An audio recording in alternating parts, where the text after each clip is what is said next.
Thank you for tuning into the DDT Method podcast. Today, we're bringing you a guest that helped shape my career as a personal trainer and as a coach. This is the Hypertrophy Coach, better known as Joe Bennett. I was incredibly lucky and blessed to be able to work with Joe early in my career, and he really did shape me as a trainer and as a coach. This is one of the smartest people in the industry when it comes to training, when it comes to nutrition, when it comes to programming, when it comes to exercise execution. This is one of the best of the best. And today we're going to deep dive into exercise with the Hypertrophy Coach, Joe Bennett.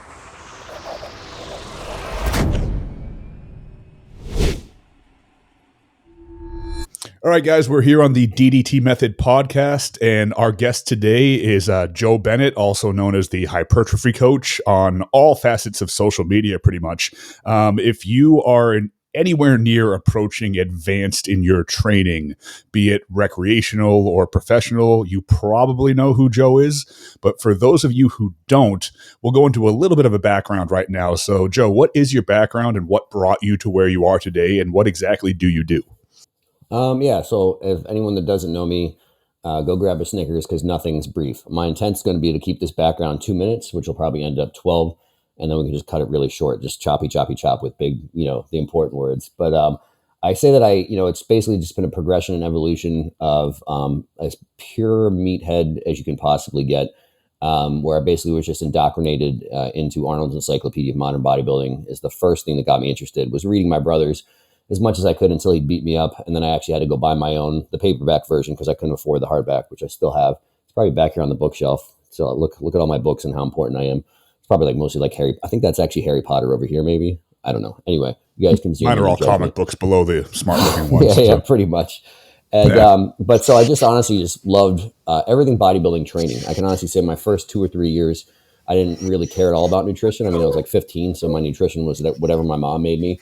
And whatever my dad would ever afford, and you're not going to eat that much, until you get a job. So honestly, I just fell in love with training first, and I'd say that was the root, and it's just never really changed from there. But just consumed everything bodybuilding for the next decade. From every single magazine, I probably have a decade and a half worth of muscle mags from Flex Magazine, Muscular Development. And, after reading them for the second, third year in a row, I realized it was just the same stuff on repeat, but I kept buying them anyway, just out of sheer meathead obligation. I can literally write a book about all the every single stereotypical dumb meathead stuff, I was doing 2.5 decades ago, and it was awesome. And I wouldn't change a thing. And then, when I got to college, it's the first time I got a job at a gym. And then from there also, when I first started taking nutrition kind of serious, I just realized, because when I graduated high school after training for 2.5 years, I weighed 150 pounds and I'm 5'11". And so I don't even know how it's possible if I even look like I work out. I look like I had slightly more muscular bones than before. And so then I was I should probably eat something. And then so eating, and that was just that's probably my greatest time of training ever was in college, where it was just eating a bajillion calories, sleeping a billion hours, and just training like crazy. I actually went from high school doing 3 days to 2 days. And but just a great time to be alive, great time to be a meathead, still consuming everything under the sun. But that's when I first got exposed to some smart people. I went from business, because I figured having business in your degree is a good idea, because businesses are good and grown-ups do things with business. And then I changed to pre-physical therapy, and then I changed to exercise science, and that's what I graduated with. And that's when I first got around smart people and who challenged me. I remember literally being mad, a pivotal memory I have is being mad at a really smart strength guy that was head of the strength and conditioning, rec strength and conditioning at University of Florida, talking about considerations with flat barbell bench press. And for me, if it was any consideration other than it's the best thing ever and you have to do it or you're not a man, I was literally angry at him. So it's just nothing even good or bad, just considerations for it. And so whenever there's people getting mad at me on social media, various things, I still keep that in the back of my mind of I've been there, I understand. And so it's just tough for people to sometimes get away from, again, the dogmatic type stuff. Graduated. And got my first, I was in corporate wellness very briefly, then got into actually personal training full time in kind of a big box gym. I was lucky enough to get around some really, really brilliant people from the business side. I honestly didn't know that you could make a living as a trainer. I had always trained in bodybuilding gyms.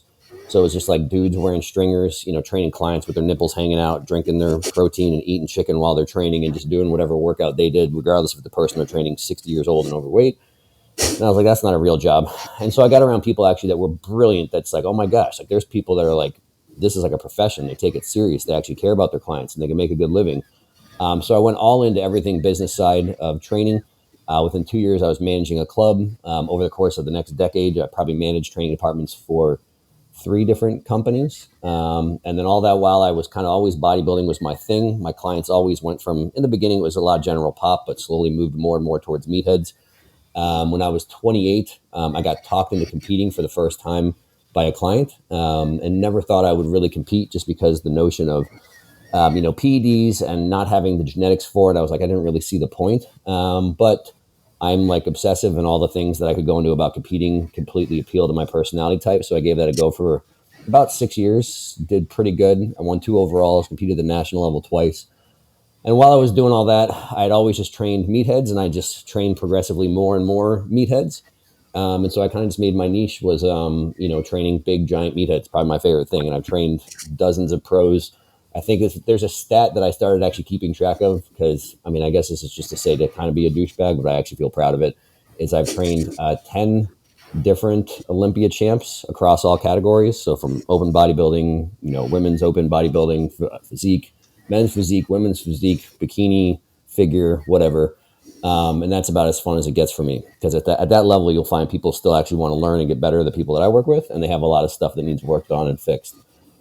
And so that, I think, brings me up to where I'm at right now, just doing meathead stuff. And so if I have something that I think fits hopefully pretty well with the podcast is I have so much experience being a emotional meathead, so much experience working with normal people, so much experience working with all meatheads along the path while having done it all myself, that I don't look at where anybody's on the path is right or wrong. Even the notion that, when I started, it was like meathead was everything and meatheads ruled the world. And then us nerds were trying to be like, no, it's okay to use your brain. Like, it's fine to think. If something really gives you elbow boo-boos, you don't have to keep doing it. And then now we've gone full circle, full nerd, where people get a protractor out and then try and reference some TikTok video and say, you can't do that movement. It's not optimal or whatever. So, I like if I have kind of my thing right now is really trying to just help people have some, balance, not look at things as right or wrong, but try and find out where things just fit on that spectrum that I've existed on for a while. So there you go. So 12 minutes? 7-ish. So we're good. Yeah. We're kind of right in the middle there. So, but open forum, we're good to go. One thing that I've always admired about you is that for somebody that's, as much as you might not want to say this out loud, at the forefront of the optimal movement, you've been there since the beginning, really. You're not one to speak in absolutes. So you don't preach any sort of particular dogma. A lot of it is based on my education and my experience. Here's what works in this particular setting in most cases, but do this, try this situationally. It's stuff like that. And I feel that in all facets of fitness, once you start speaking in absolutes, that tends to be where you kind of hit a brick wall. Like you have, if you want to relate it to diet, the keto people that say all carbs are evil, the carnivore people that says everything not meat is evil, then veganism, this, that, the other thing. Just to clarify though, carbs are evil, right? Carbs are evil, but you need a little bit of evil every now and then. Gluten is evil. Gluten for is anyone that's new here. That's a joke. Don't quote. Take this clip. Carbs are evil. Joe said it. Both these guys are wearing smart people glasses. It must be true. Everything we say is there by gospel. Trust the glasses. That's a thing. Yep, trust the glasses. But no, you've developed this process over time, and in my opinion, that comes from a mix of your education and your experience, both of which are important. Now, without going into the full gauntlet of every course you've ever taken, because I'm pretty sure that would take forever to list through those, as somebody that also appreciates continued education as being something important, what were some of your biggest influences beyond your degree? Yeah, for sure. Honestly, there's business. I had a couple of great business mentors. I don't give enough credit. I don't think they're on social media, so it doesn't matter. So I had some really brilliant, from a business standpoint and just understanding general population standpoint, understanding, why people do what they do, because people don't think about that now. It's if you've never actually worked with normal humans, and you're just measuring angles of stuff, it's like you couldn't be further from what actually helps people. And is it, and I was 22, what the hell do I know about helping a middle-aged man or woman that's concerned about being around for their kids? So honestly, that stuff matters. That stuff matters for training Mr. Olympia, whatever, still in some capacity. So I had great business mentors from there. Charles Palkin was probably the first person. It's not like I don't want to paint a picture as like him and I were buddies, I paid to go take his courses, and just slowly moved up the evolution of like how much he made fun of me at courses for like how fat I was, to like the last course that I went and I took with Ben, and I think Coach Gasson was there as well too. I didn't get made fun of the whole time at all. So that was like a huge victory for me, like where I just got less fat and more muscular to the point where he just like, again, didn't make fun of me. But I should say that I recently got a compliment from him.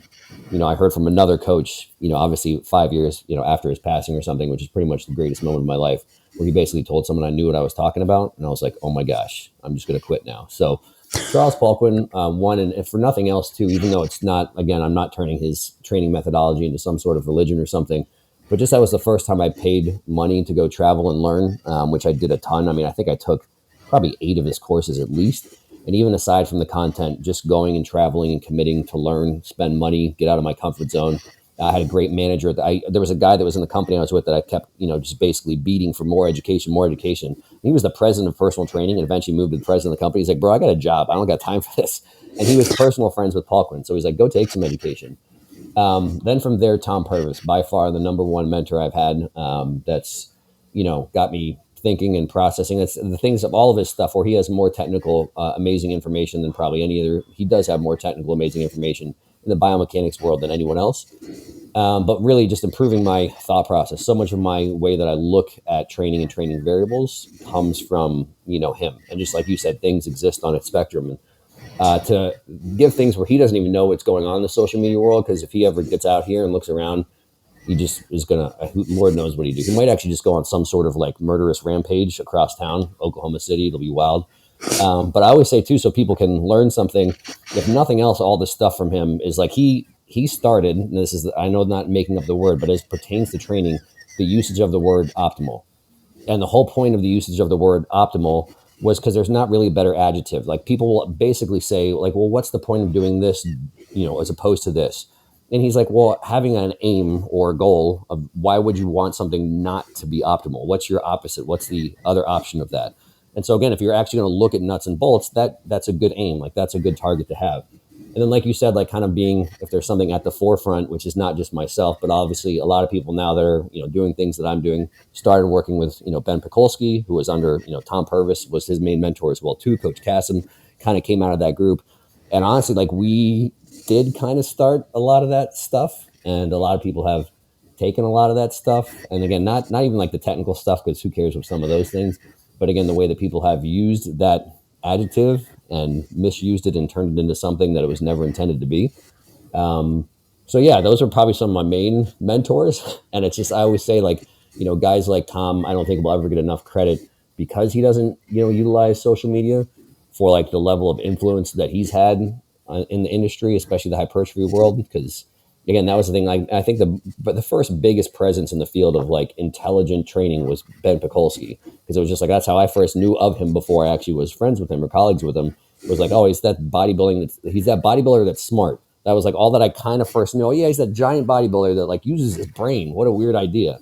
And so yeah, that's those are definitely, and obviously people like BPAC were huge positive influences on me as well too, not just from like nerd stuff, but more so from other actual meathead stuff, just like training hard and doing stupid stuff and trying to murder training partners just for the sole purpose of trying to murder your training partners. Like good things that everyone should do at some point in time. So it's funny because I remember, if anybody watching this doesn't know my background, I was one of the first MI40 interns when it was basically do a quiz every couple of days when Cassim would write them and send them out.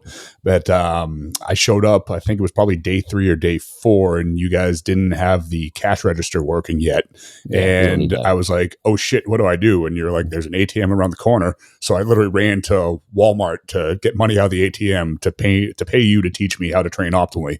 And that's kind of where that all began. And then that kind of culminated in a couple people leaving to take the next step in their career. I kind of jumped in. I ended up GM of the gym, then head trainer there, then got to experience all the things that gym at that time brought with it for myself, and then kind of continued, technically maybe following in the footsteps of the people that I was learning from a few steps behind. And it was the greatest experience of my life. And to me, I've always kind of patted myself on the back about being relentless about seeking knowledge, knowing that there's more out there. And it sounds like the same thing coming from you. And it's crazy because we're around the same age. So coming up like early 2000s, late 90s, stuff like that, we had to like dig and claw, like you said, collecting muscle mags and trying to figure out what was regurgitated bullshit and what was actually worthwhile, going into forums like Professional Muscle and trying to kind of linger around and see what Dante was saying or what Scott Stevenson was saying, and watching people ask dumb questions and get kicked out for life, to this new incarnation of the internet where there's so much information out there. You could sign up for 30 certification courses in a day, half of which are probably actually worthwhile. But now we're seeing less of people committing their time to actually taking that step to learn that, because it's like fast money. Sign up, be a trainer. If you look good, if you have charisma, if you can talk, if you have a good Instagram presence, people will just sign up. And I feel like that's one of the most frustrating things professionally, but it's also one of the most detrimental things to the industry, because you get a lot of this baseline information. Just do high volume, eat more calories, eat less calories, rinse, wash, repeat. And everybody's dropping the ball because they're missing out on those two things. There's, for some reason, despite the fact we have more information out there than ever, there's no more relentless drive for knowledge, or there's very little, I should say. And then on top of that, there's very little actual professional experience, in that nobody's working with people in the field. How important is it, as somebody prescribing exercise, in your opinion, is it to have actually spent time training actual human beings in person? I mean, I think it's the most important thing. I mean, it's like, I think it's, again, a Thomism, because I don't ever think I claim anything that sounds really smart, where, people are pretty laid back about training and prescribing exercise, even aside the fact that no one cares about, are you legally allowed to prescribe exercise to people? But people consider it like non-invasive. And like the joke is like, it's force applied to the body. This is a Tom thing. It's like, and I don't know if he uses this analogy, but like, what happens if you get punched in the head? People say like, well, that's non-invasive. And it's like, okay, well, tell that to the concussion you have or the internal response. So training and force application is invasive. And, we can have a million examples just from the training world of where it can cause negative effects. And so it's half of it is, if you get some guardrails to start, the whole goal is just how do I not hurt people? And honestly, if you start with that and then just to slowly add on to your repertoire, we'll go with that. An experience applying to people while not injuring them, and then just kind of build on that. That's everything. Because honestly, the things that you'll get now, I look at people, you have the new person that's scared to start training, and they're probably in 10 times better spot than the person that has a massive ego, memorized a lot of stuff, thinks they know a lot of things. And as a result of that, just kind of goes in like, oh, here's this or here's that with training, and you never actually apply it. Because the reality is like, it's kind of like this spectrum of like, I was started and I terrified and I just, how do I not hurt people? And then I learned all this stuff that I thought was really smart, because I was back in like the corrective era, Paul Chek era, not to say there's anything wrong with Chek era or whatever, but like crazy, like the functional movement screenings, and let's figure out everything you got going on, and let's measure your big toe, and let's fix all this stuff. And it got this ego where I felt like I can fix things. And then I've come back full spectrum where it's like, if I have somebody and I can load their body and I can increase their capacity pain-free, then you're better than 99% of trainers, which is kind of back where I started. And there's, if I have very specific things that someone comes to me to, maybe we use some of that nerd stuff, but application is everything. Because when you actually start training people and figure out, okay, how do I not hurt people? What type of response am I getting from this thing? And you're actually tracking and measuring things.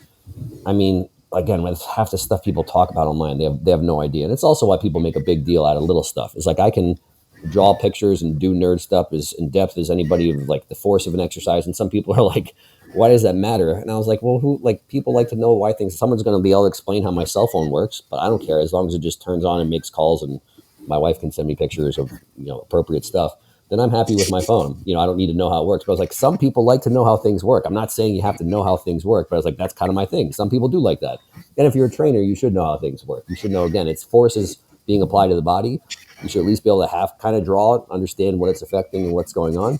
But yeah, so that's the thing that's missing now is, context and application are everything. And that's like you said, it's like, oh, if some kid could try and blast me online by taking someone else's content out of context. And if you just had like a 3-minute conversation with me in person, it's like you'd be like, oh, okay, sorry. I didn't, and not even me trying to say, hey, this is this or that, but more so like, this is where this thing exists on a spectrum with helping a human. And so, yeah, we can talk about optimal, but also we can say, what does this actually matter in the bigger scale of things, Right. And I really feel that like knowing it is important, incredibly important, but that doesn't necessarily correlate with intense nonstop application. Like I know nothing about how to fly a plane, thank God, but I'm pretty sure that every single button, knob, and controller in the cockpit doesn't have to be utilized in every single flight. Yeah. But that doesn't mean that I don't want my pilot to know what every one of the fucking buttons and switches does, because the flight might be going perfectly smoothly, and maybe that's just the pull up thing, the pull down thing, the landing thing. That's why I'm not a pilot. But I want him to know what all the other things are in case we need to utilize them. And I feel like in a lot of cases, that application to training, or that approach to training a client, should come into play as well. Now, as you've developed this process, because everybody has their own process, and yours has come from the perfect mix, in my opinion, of education and practical experience, but practical experience across an entire different range of human beings. When we start to settle in on what to focus on as coaches, as trainers, or even as recreational gym goers trying to quote unquote optimize, I promise I won't use that word too much. Do we want to focus more on general programming? Do we want to focus more on individual movement execution? Or do we want to focus on exercise selection? Like, which one of those things, if I have to pick one to focus on, is most important, if that's even possible? I'd probably say, and this is a little bit of a tough one, but the most important, I would say, is how the person actually does the thing. Because obviously you can look online, and that is kind of a good part. You don't want to, if someone's trying to get jacked and their goal is, I just want to look as good as possible. Should I do CrossFit? And I would say, well, there's reasons why that's probably not ideal. So don't follow this CrossFit person, follow this person. That's, again, if you want to look a certain way, hypertrophy is the thing, right? So we're looking at, how do I train optimally for hypertrophy? So you can get some good guardrails to make sure that, okay, if I got to pick a split, if I'm going to pick some exercises, I'm not going to start with CrossFit. I'll start with these things. And we have this idea that there's this ideal program and ideal exercise selection. And we all have access to great information, where I could say now more than ever, the on-paper stuff is pretty easy for somebody to find an intelligent place to start. Now, that still could be 10 different splits, and it could still be 10 different exercises for the same body part. But all that lends itself to, that's not as important, again, as long as you're not off the rails. But if I look through, why do people's physiques look so drastically different from person to person for things we can control? Obviously not genetics, not PEDs. I guess you can technically control PEDs, maybe. That's a different conversation. But is, how do people do things? I've been in gyms my whole life. So it's like, sometimes when I'm doing form stuff, and people are like, I'll get people every once in a while. It's like, everybody knows how to do that. And I was like, first off, it's social media. If 100,000 people are watching this, you might actually know how to do it, or you could just think you know how to do it. But I'm like, somebody doesn't. And when I go through gyms, for everyone saying like, form's not that big of a deal, or I train hard, I don't know where those people are, because they're not in normal gyms. If I walk through the gym, and I don't mean this meanly, like every single person I could optimize, I'll use it. I'm going to optimize their form, or I could optimize their training intensity. They're not training hard. Everyone's now is terrified of fatigue, which for some people, we have some awesome content to really kind of nitpick and split hairs with what really causes fatigue and manipulating things with that at a level maybe we couldn't before. That's not 99% of people in the gym. 99% of people in the gym need to learn how to make more stimulus, and a result, as that more stimulus, the more fatigue is not remotely their limiting factor. So, I think how people do things is the big separator. And then as far as exercise selection, I think one of the greatest things that we do have coming out of like the optimized or optimal era or whatever is that this notion, it's the most accepted I've ever seen, that you don't have to do anything. And I think that's a great notion. Now, some nerds will say it's like, oh, well, cables are, take it out of context and be like, oh, I'm never going to do a barbell back squat. I'm just going to do a cable squat because cables are better for some stupid reason they took out of context that are misapplying. No, so like the classics, for lack of a better term, can be effective for, anybody at any point in time. And there's a whole bunch of reasons they can be great.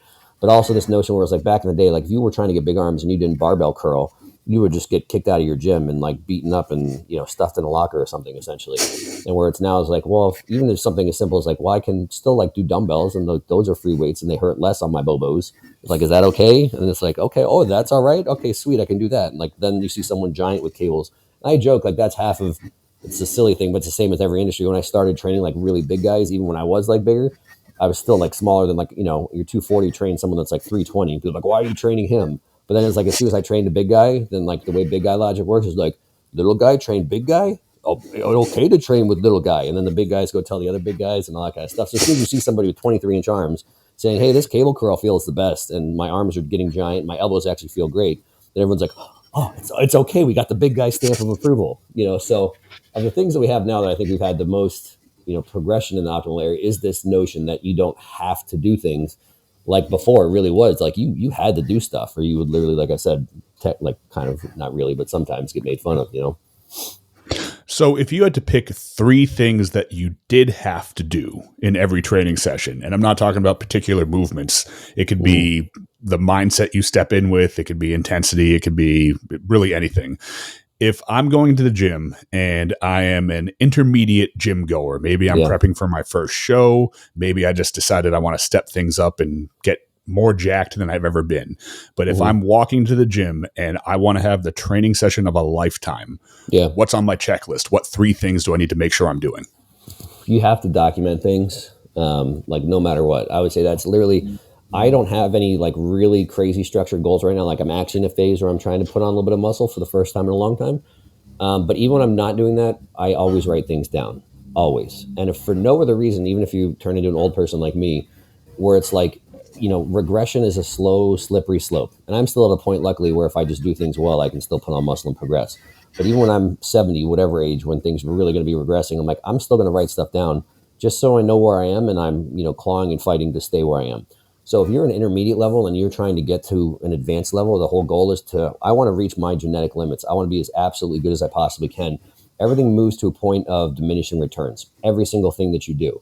So if you're not documenting things, you're an idiot. You're literally, it's probably the best thing you can actually do to stay in the same spot. And it doesn't even start with people in like, well, how do I progressive overload? And what's the best way? And should I double whatever? I don't even know the names of all the stuff you're supposed to do because that's stupid. But it's like, just write stuff down just to be aware of what you're doing. And then you can, you know, kind of split hairs about, well, how do I progress over time? So 1, write things down.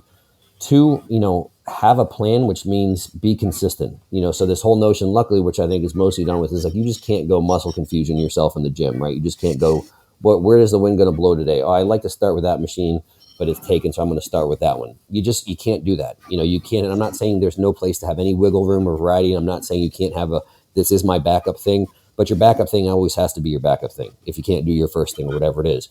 Because for the same reason, it's like, it's anything in life. As you get a higher level of education, the things you're doing are more specific, and the checklines to make sure you're doing the things you need to be doing become more specific. And so it's like, if you don't have things to constantly compare back to, again, that first thing, you know, that measurement thing, that writing things down thing doesn't help as much. So it's most of your time in the gym. If your goal is to still progress and to take yourself as far as you can, you have to be consistent. And that means some sort of consistent programming, you know, doing some of the same things, having a plan before you go in the gym. And then from there, you know, 99% of people, if they want something to improve upon, and this is even at the highest level, I see this, everyone I work with, I still at the highest level, because you have people that are genetic elite. It doesn't matter you're genetic elite, you're still going to hit the ceiling. And I have to coach them on those 2 things that I already mentioned. But the third thing as well, too, that I, again, coach the highest level, is your form, and also most importantly, your form when it matters. So you have to train in close proximity to failure. Most people, I'm still comfortable to saying, despite people being afraid of the fatigue fairy hiding under their bed, should probably learn to train to failure. And most people should train to failure pretty consistently if you're at that intermediate level.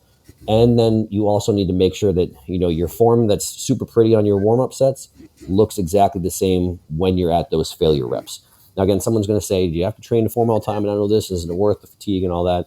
If you're watching this, you probably should. Yes, there are absolutely some people that don't have to, and there's absolutely some movements when you're less likely to have to. Obviously, where form, form failure comes with the risk of actually really breaking stuff. You know, don't push your, you know, conventional deadlifts to form failure to everything's falling off and you're barely hanging on and, you know, looking like the pooping dog to pull it up or whatever. But for the most part, for all intended purposes, 90% of the things you do in the gym, most people would be better off learning how to train to failure with very good form. And that's a skill set that I see developing long past people that have been training for 10 years, long past people that have great physiques. If they're looking for everyone's looking for some like secret supplement. Luckily, we're a little bit out of the, you know, mysterious supplement era where people thought some super thing. Like I was an idiot paying like $70 for a bottle of Muscle Tech leucine that was probably cost like 29 cents to make, thinking it was like, hey, that was Luke Kick. Yeah, it was Luke Kick. Kick. Luke Kick, serious stuff. Celtech. I mean, that was where it was at. But yeah, so I think those are 3 really, really big things that if you actually do those things, write stuff down, have a structured plan, and train with beautiful form close to failure, you're going to look awesome. I mean, unless you're literally just going home and like, you know, eating a salad and, you know, going to bed for 5 hours while consuming stimulants nonstop. You know, aside from intentionally trying to mess it up outside the gym, those are some inside the gym strategies that will have you at pretty much an elite level. That's great. I totally agree on that 1,000%. Now, kind of zeroing in on the kind of meshing of tracking and log booking with monitoring progression by going through a regular program and at least doing similar movements repeatedly. When do you know that it's time to switch things up? How do I know if I'm not progressing anymore, or how do I know if I just had a bad day at the gym? Like, when does the buck stop in terms of, okay, I've taxed this movement all I can, and now it's time to switch? Because in my experience, if you hit that brick wall and you keep trying to push through, eventually not only are you going to hit that plateau and stay there, but you're going to start regressing. So how do we avoid that? Yeah, maybe a slightly controversial take. I honestly don't think that really actually happens that often. I think if a movement, for me, the number one reason to change a movement, if it's like not orthopedically awesome, and that's, everything exists on a scale. There's no perfect orthopedic exercise. It doesn't matter how perfect that you do things. If you're the most optimal human on the universe, but you take yourself to your physiological extreme, wear and tear can still catch up with you. So I think that's one of the best reasons to have a rotation. Like for me, I injured my shoulders more time before the age of 25 than the entire rest of my body after that. And so I just have to be aware of a shoulder. And for as much real diagnosed issues as it has, it's as simple as like, I know whatever it is in there. I don't even care structurally. There's a rotator cuff. There's an AC joint. Doesn't matter at all. This is the example of why people think they need to be smart and fix everything. I know that it hits capacity before this side on certain movements. So I will just rotate pressing movements a little bit more often. It keeps it happening and allows me to progress. But in theory, if there's a more perfect movement, I don't see a reason that you would ever technically have to rotate off of that. I mean, I think you could leave one single movement in your program for a decade. And I think most of the time when people are hitting a plateau, they either have an exercise that's already set in place that's for multiple reasons could be very tough to progress on. Because if it's one specific movement, that would be my thing. And what I mean by tough to progress on means like maybe there's this whole range of motion you're going through and there's only one point that's challenging. I think that's one of the things about profiles that will be tough to ever really show with research, but from an application standpoint, things with better profiles are easier to progress over time compared to something that's just staggered to one very challenging point. And profiles, for anybody at home, just means like as you go through an exercise, again, to keep it relatively simple, it's like how heavy, and by heavy, I mean how much joint torque is occurring at different points in the range of motion. And there's something your body's capable of doing for that range of motion. Ideally, if you can have an exercise match that from a loading pattern, that seems to work really well. So I think most time when people aren't plateauing, or when people are plateauing, poor exercise selection in the first place, and this is assuming if it's on one thing. Most of the time it's outside the gym stuff. If you're doing things consistent enough outside the gym, like for me, even at this point, even, knowing where I'm at relative to where I've been before, if I do things perfect outside the gym, I already know coming into sessions if things are going to progress. Now, the only other variable that people don't like is they get into intermediate level territory, moving into advanced, is they're still trying to progress the same amounts they did before, which means like the big giant genetic elites, I would joke with guys I work with, like there's plates smaller than 45, it's like you can go from, I did 5 plates last time, I'm going to do 6.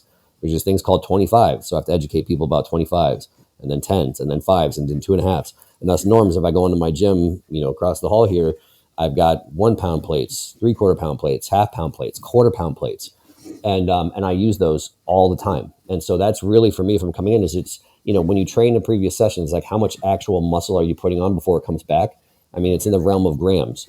So realistically, how much can you actually progress, or how much could you have progressed in your ability from the next movement? And again, those are points of diminishing returns. So whether it's a neurological thing, a muscle thing, from beginner to advanced, who cares? It's like the amount you can progress session to session is diminishing returns. And where that actually ends for people that are diligent enough is I don't really know. Most people aren't that diligent. I know, like, probably I can count on a hand people that actually, I think, push themselves to what they're capable of. I would say the vast 99.9% of people, 0.9999999, don't actually do things perfect enough to really know what they're capable of doing. So when you do things perfect, I don't know where the physiological limits really are for people.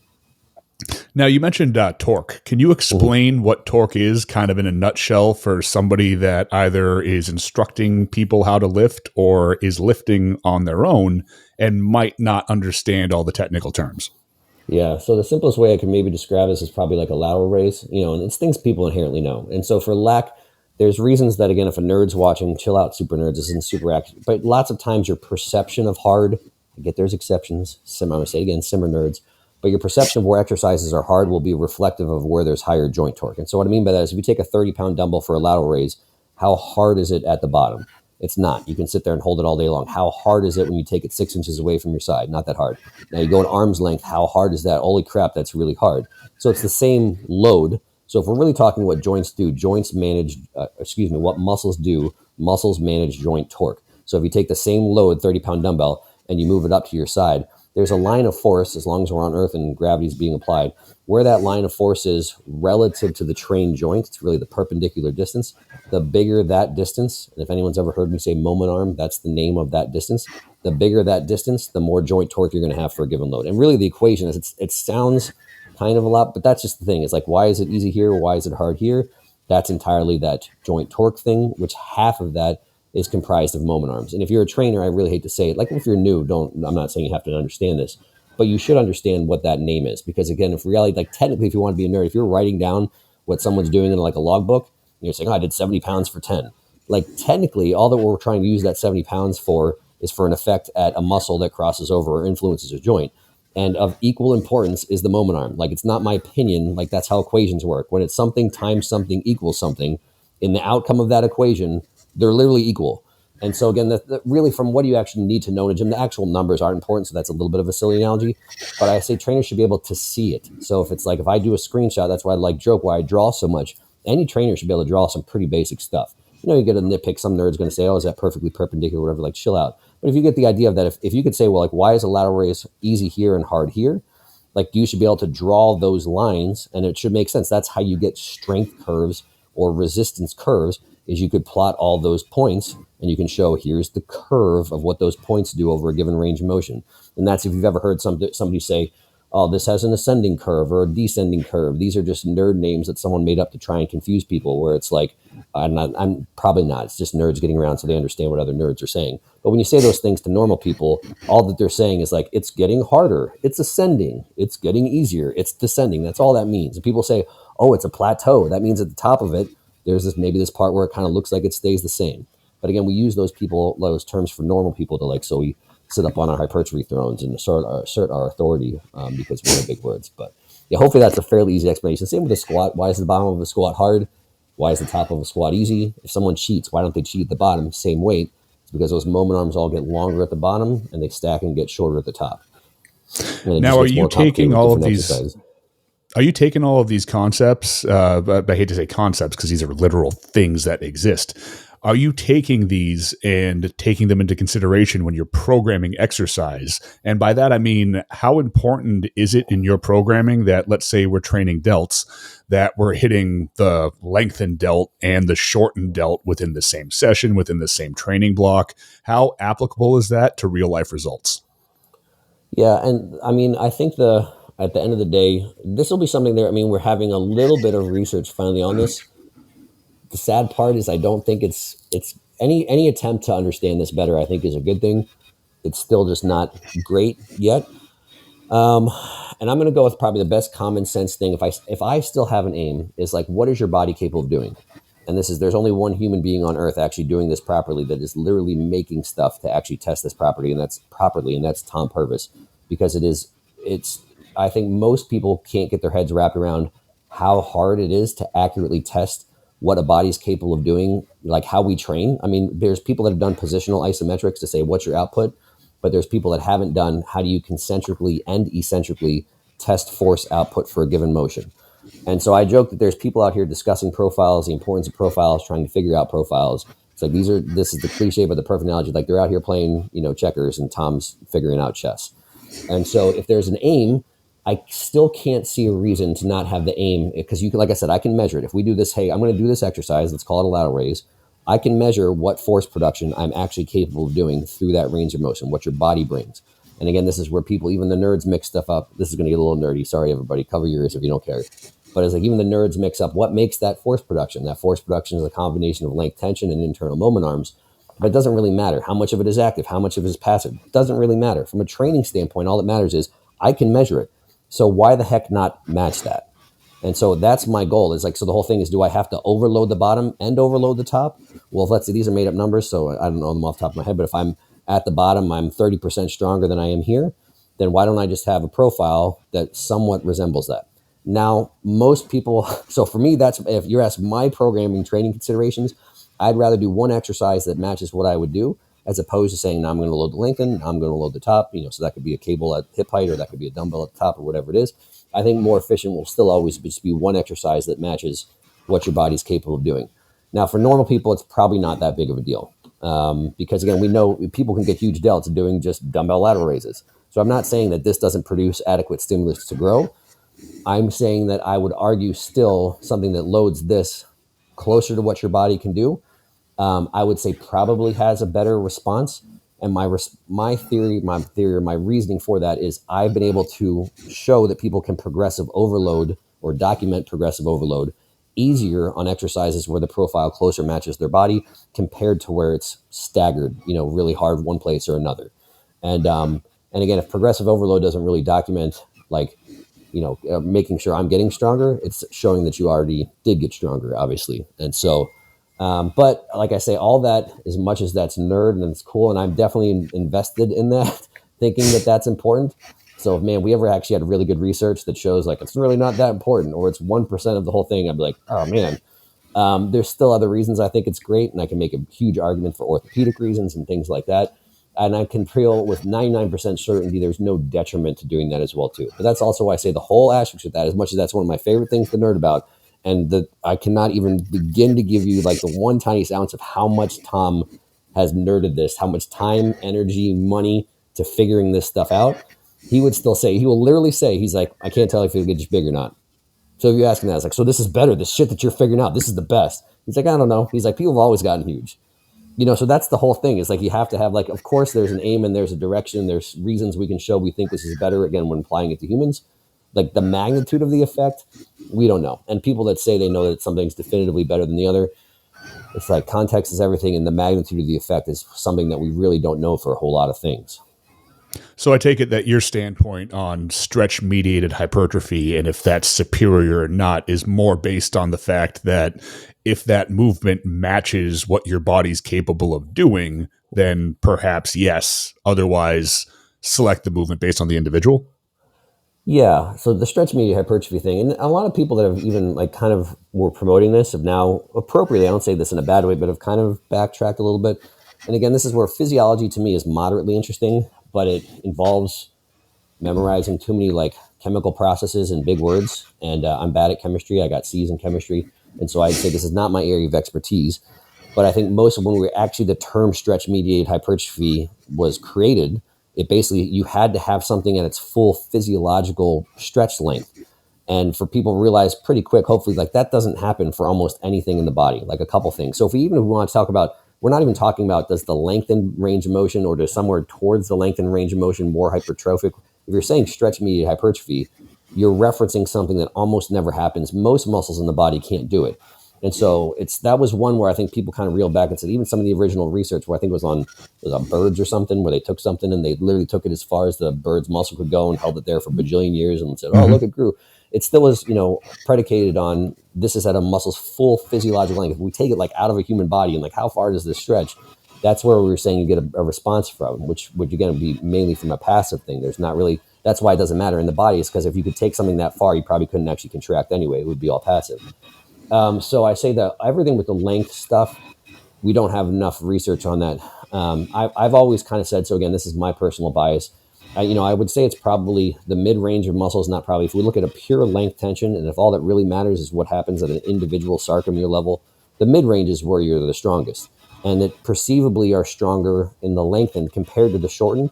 Until both extremes, you do nothing, right? Because if you ever got to those extremes in your body, something's broken first anyway. But fully shortened, fully lengthened, you can't produce any force. Basically, in the lengthened, you're perceivably stronger because there is some passive stuff. But the passive stuff, I think people now, it's actually like digging into like how do we measure how much passive stuff? There's not a lot of good research on that as well too, because it would literally like you'd be able to measure passive force on like someone that's unconscious, and it's not a lot. But I'd say that's perceivably why we're stronger in length. And so if I bias something in my training, I like to bias, making sure that we're overloading the mid to lengthen range with exercise selection and a little bit more of the short. And most things, there's exceptions, glutes a big one, there's a couple other ones, but most things trend, if we're looking at a single muscle, where it's, you're stronger at the mid to lengthened and you drop off in strength as you get to shortened. And so again, most things, like if we're looking at, biceps or something like that, or even like hamstring curls, that's why profiles, like if you look at how does everybody load the leg curl, how much, people load that in general when they're doing exercises, it needs to get lighter. So most people, I think, if we're looking at when people say good equipment or bad equipment, it doesn't have to be those exact percentages that Tom's going off into another planet to figure out. I think a general trend is a good idea for exercise selection and for equipment, manufacturing eventually, if we have some idea of what we're doing. But even some of the stuff that did a pretty good job of it, like people like, oh, the old Cybex and all this stuff, that was pretty good because at least it was trending in the right direction as opposed to the opposite. Some things people literally designed the opposite of what your body's capable of doing. And that's why some stuff sometimes perceivably can feel horrible or be tough to progress on as well too. So in your opinion, is there any merit to messing around with things like lengthened partials or the old DC training loaded stretches, or does it all come down to just picking movements that are favoring that mid to lengthen range? I think the main focus should be favoring movements that load that mid to lengthen range. And it really comes down a lot to this. So there's way too much stuff to really isolate the variables, even with the research. Whereas so is the question is, am I really training the muscle where it's capable of producing peak, joint torque, matching that where the exercise loads at peak joint torque? So is it really just about peak joint torque, where your body's capable of producing it, which tends to be mid-range? Or again, if we're looking at, so should we mess around with this lengthen thing or whatever it is? Lots of times too, where like things get like conflated and mixed up is because there's so many exercises that in the lengthen position, like load there. So people will say like, oh, well, look, if you're doing a squat or you're doing a press, you really need to emphasize that stretch and emphasize the lengthen position. But for those types of exercises too, that's generally there's also peak joint torque. And so it's like, are we really controlling for torque, or are we actually looking at something that's happening with a length? And so it's like stuff where it's like a lot of it's not bad information, and I think the outcome can actually be good. But I think the problem with nerds, myself included, like I said from initially, is like nerds, we want to feel like we know the answer. We want to feel like we're in control, and we want to feel like we know what's going on. And you don't have to. I don't have to know the physiology for sure of why squatting at the bottom is better than squatting at the top. Is it a length thing, or is it the fact that there's the most joint torque thing? And so again, then if we say, well, we're looking at the average lifter, what's the point of all of it anyway? It's like, well, if it's getting more people to squat to depth, then good job. We've done our work. We certainly seem to know that squatting to depth is more effective than being a quarter squatter. And at least it keeps you from getting made fun of online, which is also an admirable goal.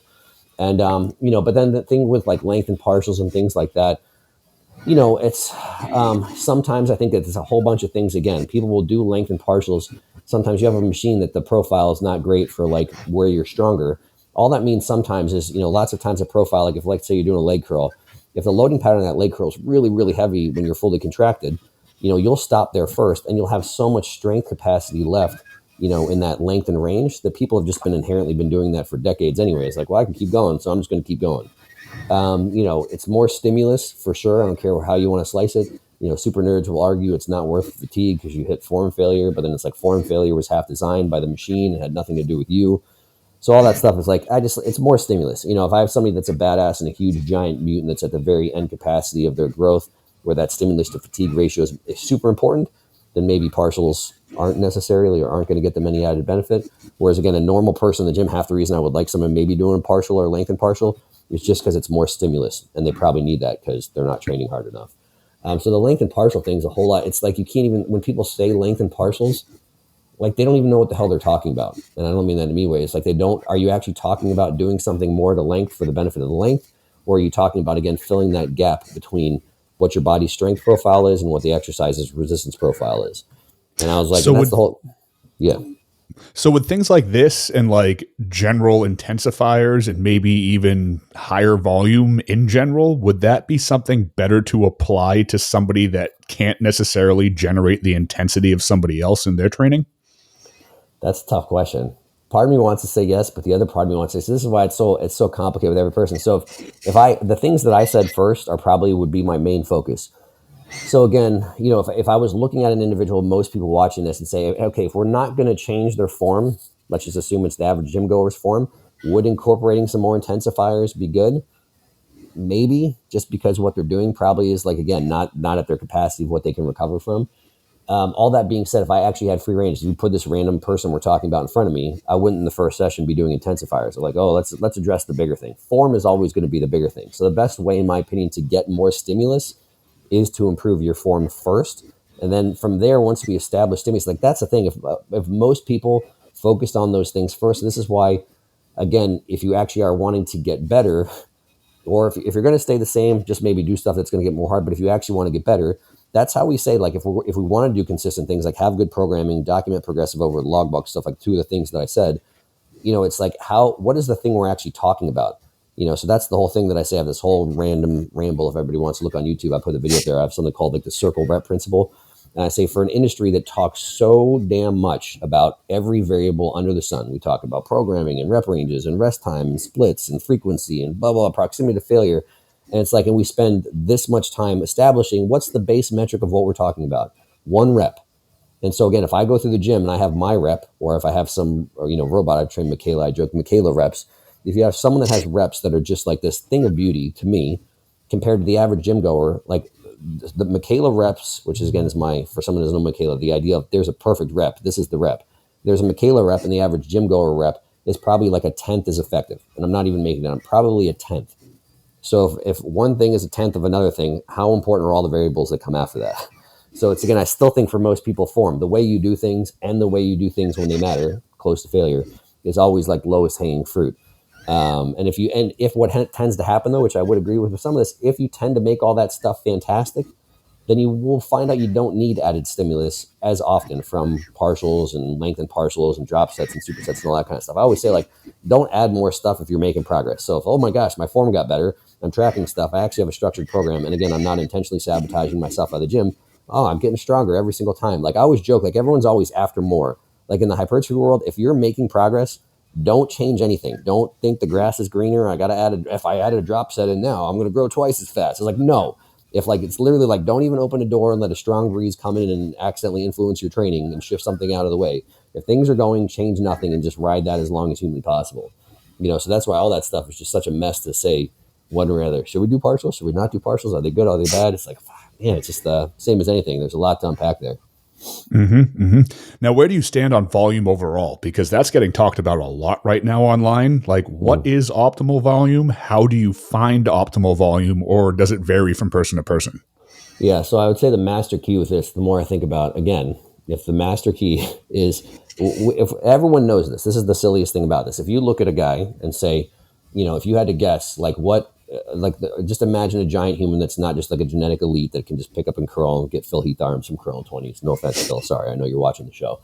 But it's like, if you look at some guy that is like just absolutely massive, and it's like, well, what is that guy capable of incline pressing? This is kind of a joke, but it's like, a little bit of an arbitrary conversation, but bear with me. But it's like, oh my gosh, he incline presses 405 for 10 with the most beautiful form I've ever seen. It's like, that's like, how many people now, if they can actually meticulously incline press 405 for 10, like how many people do you know like that aren't the most ridiculously massive upper chest, delts, triceps, everything? I've never seen that exist out of that. People say, oh, well, there's powerlifters that are like small and strong. It's like, no, they're not. There's no one that exists like that can do that number that's not absurdly massive for the hypothetical body parts we're talking about. And so where is volume in that equation? There's no volume in that equation. The volume is, how do I get to that point? How do I get so you pick whatever your best movements are for a given body part, and you want to get to that point. If I want my upper chest, and again, I picked an arbitrary thing. It could be a machine, God forbid. If you're on the prime machine, which again, you could never do incline barbell your entire life and still get ginormous. How can you say both of those at the same time? My head hurts. Let's say the same example with a prime incline press. If you load it up where you've got 6 plates on the top and you're actually doing it properly, if you don't know anything about the machine, that's absurd. You're going to be ginormous. So of all the questions that people have about volume, training proximity to failure, rest time, whatever method allows you to get to that point fastest is the best. And I think there is a little bit of variability in there. The real problem with that question is no one tracks stuff. So most of people are just talking about it just for something to talk about or argue about. And they don't actually want to actually do the homework to see if it works. Because people say, like, should I be doing, like, especially if it's something like minimal, it's like for chest, should I be doing 10 working sets a week or 12 working sets a week? And I'm like, and honestly, this is where I'm not saying the volume debate is useless. I honestly think things like volume are individual, same as anything. I think things like proximity to failure can be individual for sure. But so you could find out 10 sets could work better for somebody than 12, 4 sets could work somebody better than somebody for 16 or whatever it is. But everyone's unwilling to test it. If whatever allows you to progress to that hypothetical endpoint and pick every single exercise that works best for you, That's the amount of volume and that's the proximity to failure that's best for you. I think a great place to start always, and this kind of trickles down with everything in my training, is as little as possible to produce maximal results. So if I focus with clients ever, like if I have a person on a given day and we're looking at like, okay, well, your goal is for your incline to be, this 405 for 10. That's your goal. We come, we look, I fix their form first. So we might, over the given day, I might have them do, 8 sets of 2 or 3 reps until I got everything just where I wanted. We've got perfect form. On that day, I'm like, all right, if nothing hurts, they're relatively intermediate to advanced. I was like, let's take this for a ride. And I'll do like one really brutal set. And if I've changed 8 things to get to this perfect form that I want, and the whole goal now, they know for this set is don't change anything. If you change something, I'm going to punch you in the face. I'm going to make fun of you. You're going to have to pay me double, and you're going to have to drive home crying the whole way. Don't change anything. So I take them for a ride. Now imagine what they've done. They're doing something they've never actually done before. I don't care what the weight is. Sometimes it's baby weight. People are like, you laugh about me doing baby weight. It's like, no, that's just where you're at. I didn't determine it. Sometimes people are still ridiculously strong. It's like, this person, they're actually strong. Good for them. But if I do that, and that's the first time they've ever been exposed to that stimulus, I generally don't do another one. So people are like, you're a low volume guy. You only did 1 set. I'm like, for that person, what am I going to do the next week? I'm not going to do 2 sets. I'm going to see if they're stronger at 1 set. And if they keep getting stronger at 1 set, I might just stay at 1 set. Now, if someone's only coming to visit me once and I want to just make them cry on the airplane, I might say, some of today's sessions, I'm just going to beat you up because that's a good experience for you to have. So I might make them do 2 sets. If someone's on the hack and they do a set of 8 and they're brutal and their life is ending, and then I might just want to laugh. I'm like, we're going to do a set of 15 after this. It might be completely counterproductive long-term to your body, but like psychologically, this will be good for you. You'll remember this. You'll talk fondly about it, with your grandkids one day. They won't care. But so for all of those reasons, people don't want to do that. So it's like start as little as possible to produce maximal results. And generally could you progress faster with more volume? Experiment with that all the time, where it's like, even for me in my own training, sometimes it's like, is it 1's working great?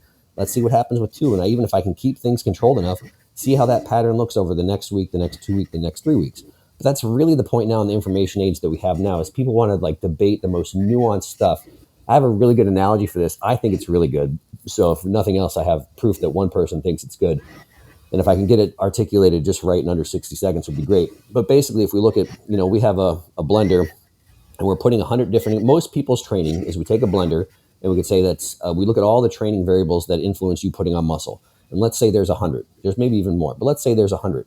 Most people have 100 different ingredients at all various amounts, and they're all put in the shake, and then they turn the blender on. And the outcome of that shake is their training currently. And they want to know if I take this one ingredient and I add twice as much, like, is it going to affect the outcome of this shake? Is it going to influence the taste positively or negatively?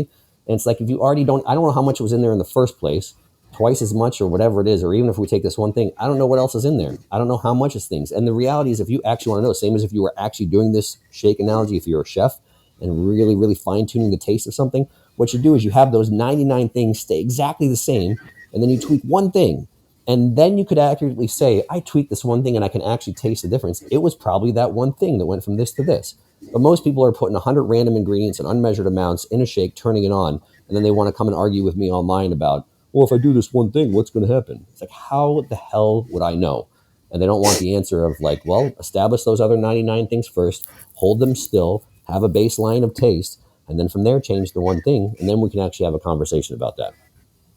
Now, do you think there's any application to methodologies like driving volume up while driving that rest in between sets down, but particularly to drive a different stimulus? What I believe some people refer to it as metabolic, in terms of just trying to consume more energy, maybe to drive body composition. Do you think that's applicable to hypertrophy training, or is it better to drive hypertrophy with hypertrophy-based training and then let your diet dictate the rest?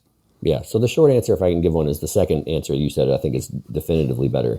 Now, again, it's like you have, Mrs. Jones, so we have, again, if we're talking purely ideal for composition, ideally for how I want to look, most people, and even Mrs. Jones, most people would be best going in the gym, just training with the idea of how can I get absolutely as huge as possible, as fast as possible.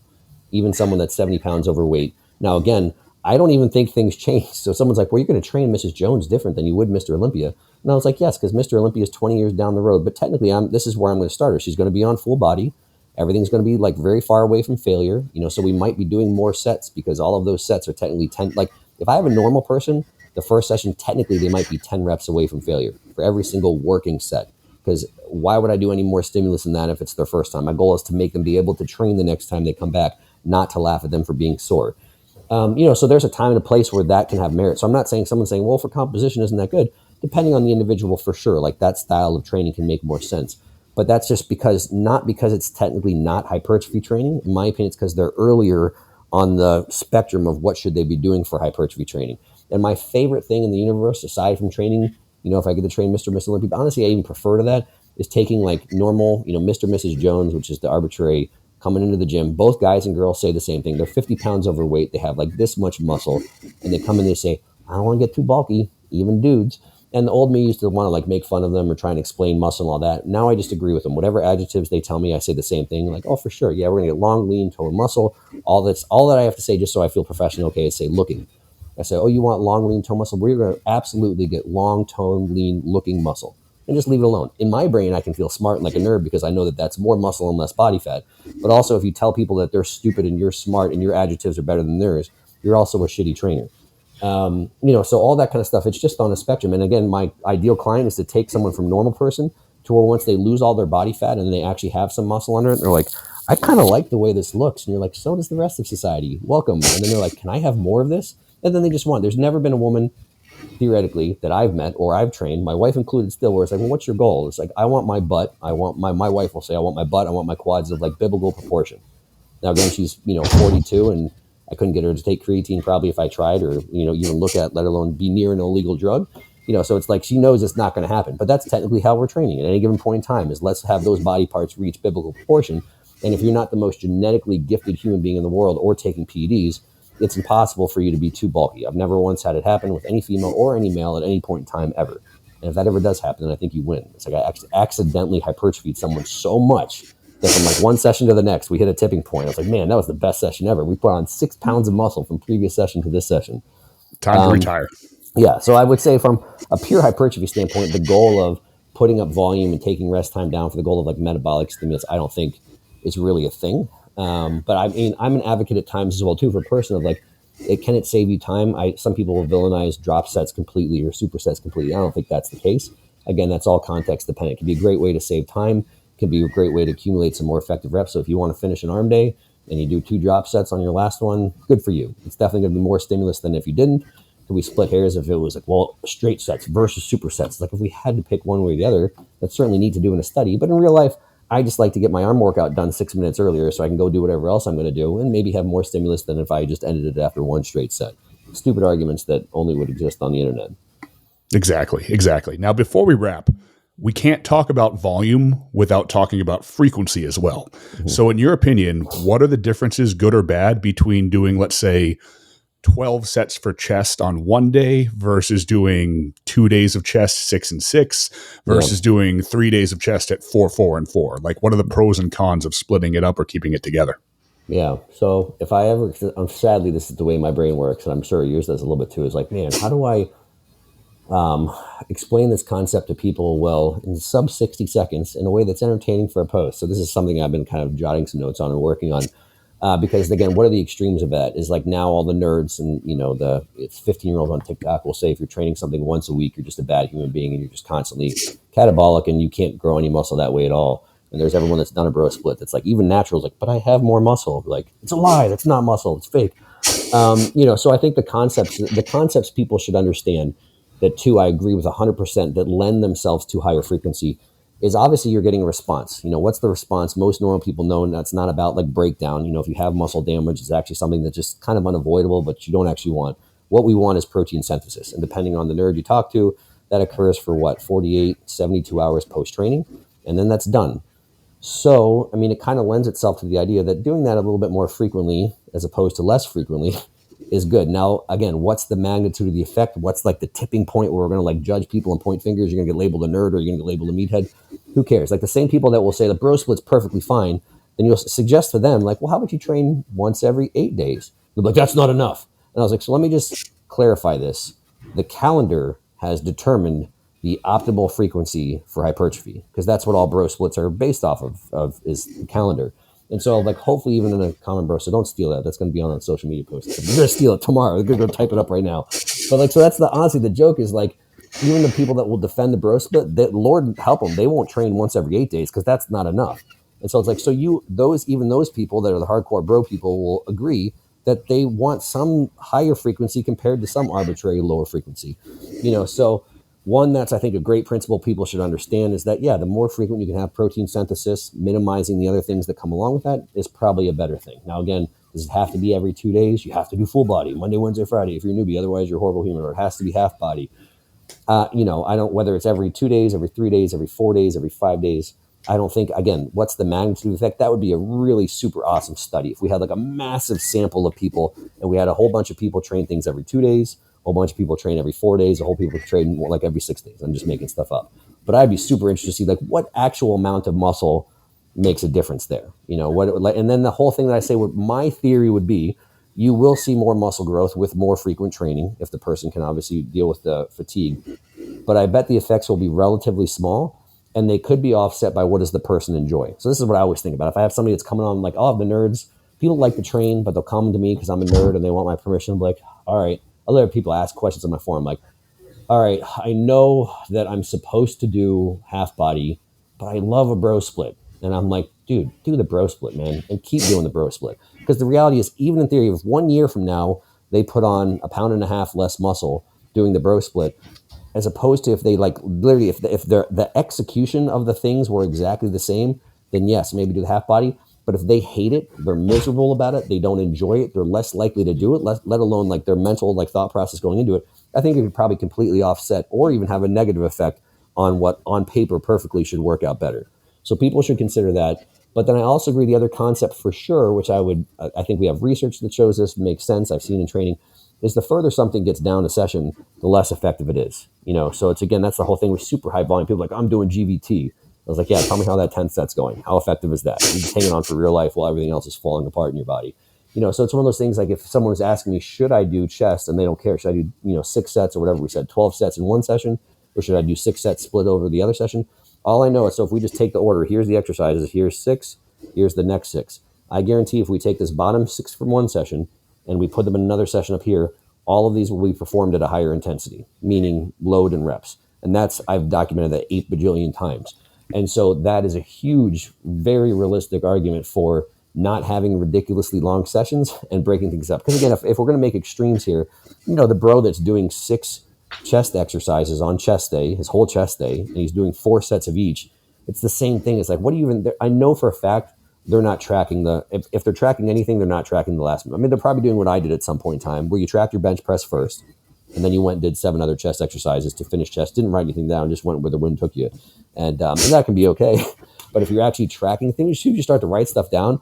If you're actually doing like 3, 4, 5, 6 exercises for a body part, like the only thing you could really be writing in your logbook by like the 5th and 6th exercise is just like tears. It's like, I don't even know what's happening. It's just like, you can't, the performance is horrid. And if you actually take those and pull those apart, this is another thing where people talk a little bit about, like, as a nice little, we can tag somebody here, not tag somebody here, but people will say now that half body is definitively better. I'm sure you've said the nerds, half body, you have to do half body. And even make fun of people that do push, pull, lower. And I was like, how have we come to this point where that's where we're at? Like, watch this. I'm going to do this. This is another thing I have on social media. If I could ever have somebody, I'll make Trevor help me. Trevor's our video guy for anybody watching. Shout out to Trevor, man. Trevor behind me and Drew, man. But if we ever took, hey, I'm going to do half body, and I've got 6 exercises and 6 exercises over my 2 days.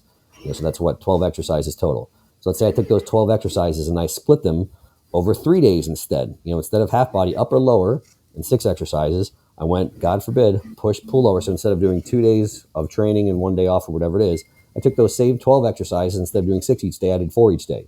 And we've turned it into a push, pull, lower. It's the exact same amount, but from a push, pull, lower, again, because we're moving things early in a session, you're going to have a higher intensity. So then most of the time, people that do half body will say, don't train more than 3 or 4 times a week. I was like, how is training, if we take the exact same number of exercises and we do them over 4 days in a week, how is that better than if we just do it 6 days of training in a push, pull, lower, the same number of exercises, the same total volume, the same working volume? All that's going to happen when you split into a push, pull, lower is the ones that you've taken out and put on their own day now, move from later to earlier in the session, you'll have a higher output, higher intensity on those. So people like take things out of context where it's like, yeah, higher frequency is great, but it's still okay to train 6 days a week, everybody watching this, and it's still okay to like have some variability in your split. But I think those are good concepts. Like, and that's why if people follow my stuff, I tend to be more of like a lower volume guy. People will say that, which I think is a fairly accurate observation. Because again, I like the concept of as little as possible to produce maximal results. And again, if we're looking from efficiency standpoint, like these super long sessions, the ends are just not, effective for most normal human beings. Yeah, there's definitely a drop off there. And I think if more people paid attention to these little details without feeling the need to overcomplicate the shit out of everything else, I think we'd all be in a much better place as far as training goes, kind of as a whole. Joe, thank you so much for coming on, man. There's a lot of stuff in this podcast that a lot of people can take a lot of value from. Would love to have you back on here eventually to deep dive even more on maybe some other topics that might be, hot point topics at the time, or just to nerd out over more training things and go on deeper levels. Like a little dry erase board, and like I can draw stick figures and do some drawings. I think that'd be great. We'll just communicate with dry erase boards, and people have to read it. That way we'll know they're paying attention. Not like some like screen or anything that looks good. I'll literally maybe just like crayons and paper. I'll grab some. Perfect. And we can keep it classy. We'll book it. Nice. I know you've got your app. I've been a proud member since basically the day that you started. You've got your course now. Where can people find you, and what do you have out there that you're offering? Yeah, so my handle everywhere is Hypertrophy Coach. So on Instagram, sadly on TikTok, YouTube, you look around on there. And then, like you said, I'm a big passion of mine, honestly, is for trainer, continuing education, probably even slightly edging out training people now. And that's where I have Hypertrophy Coach University, and that's a separate, Instagram handle or whatever. And so if you follow stuff first, look at what I have to offer free, see if it's all about it. And then obviously through Hypertrophy Coach, I have an app, which again is like hopefully like the functional extension of me, if that makes sense. So you can actually follow my programs, logbook stuff, ask me questions. Like I was saying something about the forum at some point in time, watch more in-depth educational videos, me drawing stuff, there's nutritional tracking in there and all that good stuff. And like I said, the university is for trainers, where I have a level done of that now. And I have a level 2 currently in the works right now, because I'm a horrible planner. So I have a lot of stuff in my brain, but getting it out in a nice, cohesive, structured manner is my kryptonite. So those are things that you guys can check out. And then I think I said YouTube. And YouTube, if you want to watch me ramble for free for a while, for long periods of time, see if it's your cup of tea. That'd be a good place to go and check it out, and see if you enjoy that kind of stuff. But awesome. Joe, again, thank you so much. This has been a complete honor to be able to sit down with you and deep dive in training, and hopefully we can do it again soon. Yeah, absolutely. I'll be back. Cool.